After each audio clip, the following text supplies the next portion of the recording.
Moussa Lessa, Kanaboalade. Restez branchés sur la radio Clédou 101.2, Cité du Niger. Vous pouvez également voyager en notre compagnie en cliquant les www.ledourouni.com.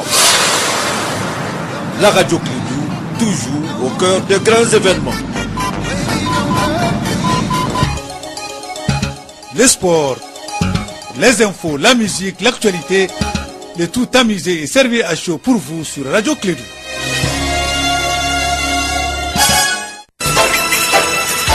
Radio Clédou, le journal avec Sotelma Malitel. Mesdames et messieurs, fidèles auditeurs, un coup sur Clédou matinal, sur l'ensemble du réseau, on vous dit bonjour et bienvenue. Très heureux de vous retrouver, c'est avec plaisir qu'on se lève le matin de bonne heure pour vous apporter le bonheur. Le bonheur ce matin sur le journal, première édition de la matinale. Nous sommes aujourd'hui lundi, 19 novembre de l'an 2018. Il est 7h30 en temps universel. Le présentateur se nomme ce matin Aruna Tidjaniba. Aruna, bonjour et bienvenue à toi. Bonjour Abdoulaye Andane, bonjour à tous. L'insécurité sévit toujours au nord du Mali. Un haut gradé du MOC a été assassiné par des hommes armés à bord d'un véhicule 4x4 dans la ville des 333-5.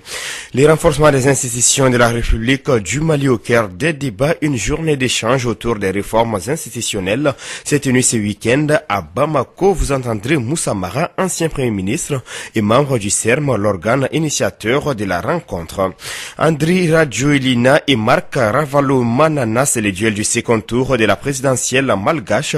Les deux adversaires de la crise de 2009 ont obtenu respectivement 39,19% et 35,29% des voix. Ce sont les résultats provisoires de la CENI. On en parle dans la page internationale de ce journal. Et puis les Aigles du Mali se sont qualifiés pour la Coupe d'Afrique des Nations 2019 en gagnant 1-0 à Libreville. C'est 17 novembre. Les Gabonais devront gagner au Burundi lors de la dernière journée des éliminatoires en mars s'ils veulent disputer la CAN 2019.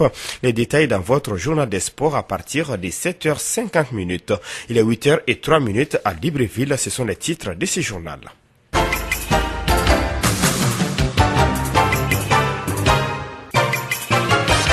Bonjour à tous et bienvenue dans votre journal. Je vous l'annonçais tantôt, un officier du mécanisme opérationnel de coordination MOC vient d'être assassiné par des hommes armés dans la ville de Tombouctou, précisément dans les quartiers Abaradio. Les assaillants étaient à bord d'un véhicule 4x4. Kassim Traoré pour plus d'éclairage. Tombouctou a vécu un après-midi très mouvementé hier, au moment où le DDR s'accélère petit à petit, où les combattants venaient à compte-gouttes déposer leurs armes pour se faire enregistrer dans l'armée nationale. Un officier du mécanisme opérationnel de coordination de Tombouctou a été assassiné. Il s'agit de Moulay Toumani qui était sur une moto avec un autre élément du MOC le dimanche vers 11h. Et c'est en ce moment qu'il a été surpris par des hommes armés à bord d'un pick-up de couleur blanche. Armé, Moulay a tenté de se défendre, mais ses assassins étaient déjà en avance sur lui. Son camarade qui le conduisait a pu s'échapper grâce à un camion de couleur orange qui leur servait de rempart. Des témoins nous ont indiqué qu'il est revenu quelques minutes plus tard, habillé en civil, pour voir dans quel état se trouvait son camarade. Mais il était trop tard,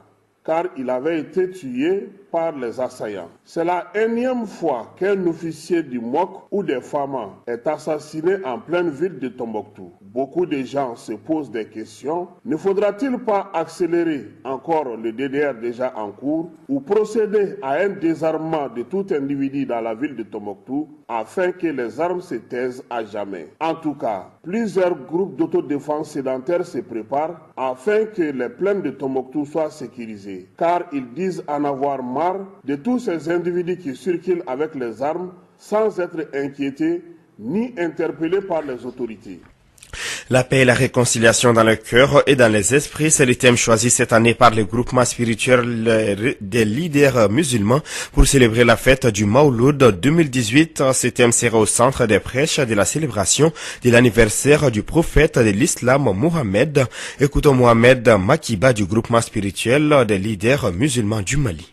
Bon, chaque année, on choisit un thème selon la situation politico-sociale du Mali. Cette année, on a vu qu'il y a beaucoup de problèmes ethniques, religieux, surtout au centre, entre les Dogons et les Peuls. alors que ce sont tous des fils des grands saints. Si tu prends Cheikh Salah, c'est un Dogon, c'est un saint connu mondialement. Si tu prends les piles, sont connus, c'est les descendants de Ahmad Baba, Ahmadou, le père fondateur du royaume Pile de Massina. C'est un saint qui a toujours réconcilié les cœurs et les esprits de tous les Maliens. Tu parles de Mohamed Abdel Aswad, c'est un pile, et là je me parle de Fouti. Donc, que ce soit les Dogons, que ce soit les piles, ont servi pour les Mali un islam pacifique, un islam authentique, un islam tolérant dans l'histoire. Donc, si tu vois aujourd'hui les descendants de ces grands hommes qui sont en train de se tuer entre eux-mêmes au nom de la religion, donc il y a d'autres choses, ce n'est pas la religion. De se radicaliser à ce niveau, ce n'est pas la religion. Donc il faut prêcher la paix, il faut prêcher la réconciliation. Le Mawlud, c'est la naissance et le baptême. Oui. Est-ce que ça sera le même thème? Ça sera le même thème jusqu'à, même après le mois du Mawlud. Le Mawlud, c'est une continuité. Maintenant, on fait 2 mois, 3 mois dans les mosquées, dans les lieux de culte, dans les grands rassemblements, on parle de Mawlud. Donc on a demandé à tous les prêcheurs de parler la paix. Parce qu'on a choisi, on sait que le Mawlud, on peut mobiliser beaucoup de monde, des milliers, au niveau des stades Moussouar, Modibo Keita, 26 mars, dans tout, à Tombouctou, à Djenné, à Kaye, à Nyoro. Donc, Mawlud peut mobiliser beaucoup de monde. Donc, il faut profiter de cette grande mobilisation-là, de tirer des leçons, de parler la paix, la réconciliation, qu'on a beaucoup besoin aujourd'hui au Mali. En l'instant, Mohamed Makiba du groupement spirituel des leaders musulmans du Mali qui s'exprime au micro de Kassim Traoré.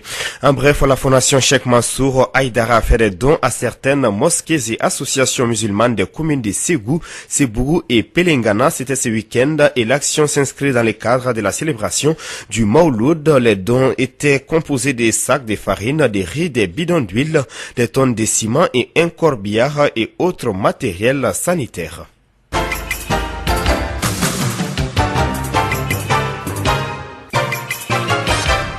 Une journée d'échange autour des réformes institutionnelles. La rencontre s'est tenue ce week-end à Bamako à l'initiative du CERM, Centre d'études et de réflexion au Mali en partenariat avec la Fondation Friedrich Ebert. Il s'agissait pour les participants de plancher autour du renforcement des institutions de la République du Mali. Écoutons Moussa Mara, ancien Premier ministre et membre du CERM qui s'exprime au micro d'Astan Diawara. Les enjeux, c'est, je pense, que des discussions franches, directes, sincères, sans langue de bois, qui réuniront des hommes politiques, de la société civile, de l'administration, des universitaires, que de ces discussions sortent des résolutions pertinentes pour permettre à la démocratie malienne de s'améliorer, on va le dire ainsi. Que les citoyens maliens puissent percevoir un certain nombre d'idées intéressantes pour renforcer la citoyenneté, pour renforcer le rapport entre chaque Malien et la chose publique, le rapport entre chaque Malien et sa responsabilité dans l'édification de la démocratie, mais aussi que nos institutions soient plus renforcées, qu'il y ait des réformes pertinentes pour que nos institutions soient plus représentatives, plus crédibles et que notre dispositif démocratique soit amélioré. C'est notre volonté au niveau du CERM, le Centre d'études de réflexion au Mali, et c'est notre volonté et c'est la volonté partagée par nos partenaires dont il faut souligner vraiment l'apport important de la Fondation Friedrich Ebert. Donc on a une journée de colloque, comme on en a eu beaucoup d'autres sur d'autres thèmes, et je suis persuadé que la qualité des participants permettra au colloque d'être une réussite. À l'instant, Moussa Mara, Premier ministre et membre du CERM, Centre d'études et de réflexion au Mali, 7h09 à Ségou, même heure à Badougou, Djoliba. La coalition contre la partition du Mali, Igda Mali Tequila, était face aux Ségouviens. Ce week-end, objectif expliquer les conséquences de la réorganisation territoriale en projet. C'était lors d'une conférence débat. Elle a regroupé une centaine de participants, notamment des personnalités politiques, des leaders d'opinion ou encore des acteurs de la société civile. La rencontre était animée par Abdel Kader Maïga, président de la coalition contre la partition du Mali. On fait le point avec Douba Dambili. Au cours de cette assemblée, le conférencier principal Abdelkader Maïga a dégagé ses raisons principales de la réorganisation territoriale. Selon lui, ce projet est un complot international contre le Mali. Le découpage va permettre la création de nouvelles circonscriptions électorales, ce qui va augmenter le nombre de députés à l'Assemblée nationale du Mali. Les acteurs de la partition du Mali auront plus de députés à l'Assemblée nationale. Ils voteraient donc la loi de la partition du Mali. Pour la coalition contre la partition du Mali, seul le peuple patriotique peut empêcher la mise en œuvre de la division du Mali. C'est dans cette logique que les membres de la coalition sont engagés à aller vers les populations maliennes pour les informer et les sensibiliser sur les conséquences du projet de la réorganisation territoriale. Il ne faudrait pas accepter ce projet qui arrange en partie et détruit en entier, a ajouté le président de la coalition Abdelkader Maïga. Avec la tenue de cette conférence d'information et de sensibilisation sur le projet de la réorganisation territoriale, on peut estimer que c'est le début d'un autre combat, comme ce fut le cas contre la révision constitutionnelle à Ségou. De Ségou, Douba, Dambélé, pour la radio Clédou.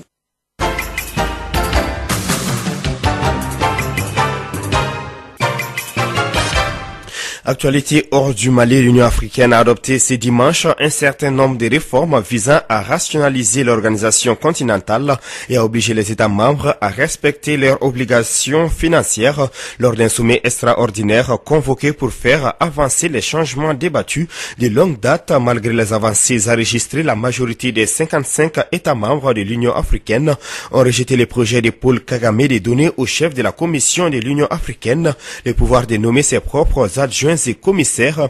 Cela a été considéré comme une mesure visant à rendre l'administration plus responsable devant son chef. 7 pêcheurs ougandais ont été tués par balles et autres blessés par des miliciens congolais présumés sur le lac Albert, partagé entre les deux pays, a déclaré ce dimanche la police ougandaise. Ces derniers mois, les tensions ont monté sur les lacs situés à cheval sur la République démocratique du Congo et l'Ouganda, alors que Kampala tente de plus en plus de réprimer la pêche illégale stimulée par la diminution des ressources halieutiques. À Madagascar, un face-à-face entre les deux adversaires de la crise de 2009 aura lieu lors du deuxième tour de l'élection présidentielle. C'est ce qui ressort des résultats provisoires proclamés par la Commission électorale nationale indépendante ce samedi. L'ancien président de la transition, Andry Rajoelina, arrive en tête avec 39,19% des suffrages, suivi de Marc Ravalomanana qui obtient 35,29% des suffrages, mais avec un taux de participation de 54%, les Malgaches ont signifié un certain désintérêt pour leur classe politique. L'ex-président ivoirien Laurent Gbagbo et son co-accusé Charles Blé Goudé, une fois de plus à la barre de la CPI. Les procès reprennent ce lundi devant la Cour pénale internationale à La Haye. Ces deux responsables politiques sont poursuivis pour crimes contre l'humanité pour leur rôle présumé dans les violences post-électorales de 2010-2011 en Côte d'Ivoire. Ce lundi, les avocats de Charles Blé Goudé ont la parole. Leur but est de démontrer que leur client est un homme de paix. La procureure de la CPI accuse l'ancien leader du Congrès des jeunes patriotiques COGEP d'avoir appelé à des actes de violence contre les militants d'Alassane Ouattara durant la crise post-électorale. Le Premier ministre français Édouard Philippe a assuré ce dimanche avoir entendu la colère mais aussi la souffrance exprimée samedi par les Gilets jaunes, mais le cap est bon et nous allons le tenir, a-t-il déclaré sur France 2, précisant que la taxe carbone serait maintenue. La liberté de manifester est garantie, mais ce n'est pas de l'anarchie, a aussi réagi. Le Premier ministre de la France, le chef du gouvernement, a dit comprendre les ras-le-bol fiscal et assuré que les taux de prélèvement obligatoires auraient baissé à l'issue du quinquennat.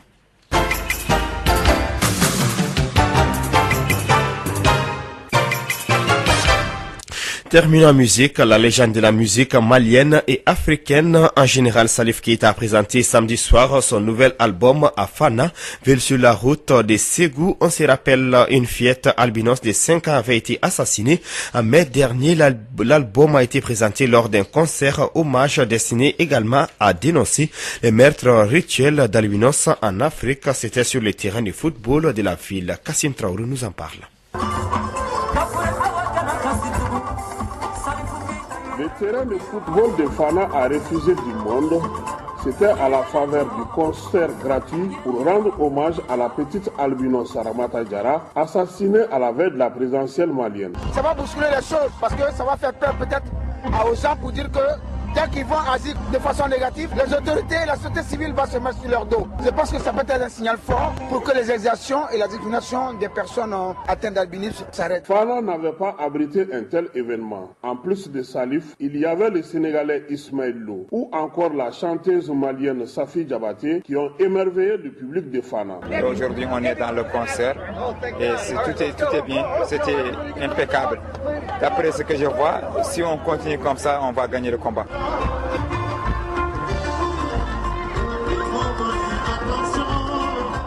public connaisseur de la musique était là pour les shows et l'hommage à Ramata Diarra, dont les parents étaient de la soirée, comme les albinos venus du monde. C'était génial, beaucoup d'amour, de solidarité, fraternité, c'était bien. C'est bien. Mais que la vie, c'est la paix. C'est ça que j'ai retenu. Je me suis satisfait. Et puis encore, la soirée était très bonne. Je suis encore ici, la cause de Salif Keita. Le concert de Fana a été aussi une occasion pour les participants, surtout les artistes, de dénoncer les exactions dont sont victimes les albinos en Afrique et dans le monde. Voilà, donc je suis venu pour découvrir le concert et c'était très très bon. Vous pensez que le message sera perçu? En tout cas, par les gens qui étaient ici, c'est sûr, il n'y a aucun doute. Et puis voilà, je pense qu'il y a un gros concert comme ça gratuit, ça marque les esprits.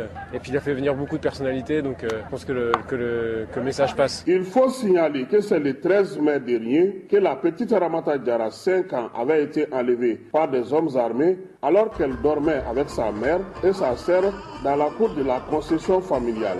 Son corps décapité a été retrouvé quelques heures plus tard à côté d'une mosquée. À l'époque, des associations avaient dénoncé un crime rituel à l'approche de la présidentielle malienne.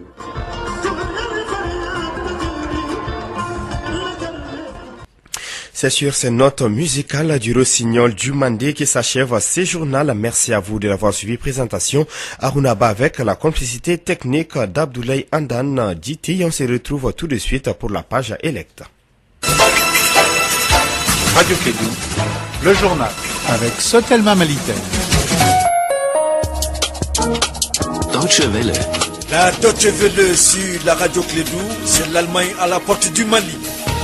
La radio Kédou, en partenariat avec la Deutsche Welle, organise une émission spéciale sur l'avenir des jeunes au Mali.